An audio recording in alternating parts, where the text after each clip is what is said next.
tua, Puntadewa itu dia itu suatu saat Pandu dimasukkan ke kawah Condrodimuka karena kesalahannya meminjam lembu Handini dengan Madrim, maka Puntadewa menjadi raksasa dan meminta supaya Pandu dibebaskan.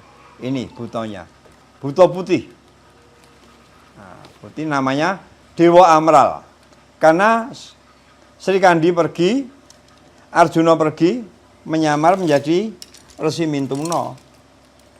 Sri Kandi menyamar menjadi pria dan diambil menantu dari seorang raja yang putrinya mau kawin.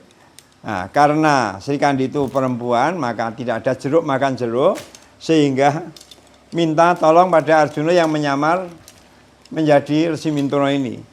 Kemudian Sri Kandi itu menurunkan raksasa yang namanya Niwata Kawaca ini. Nah, bentuk matanya hampir sama, ya, bentuk matanya.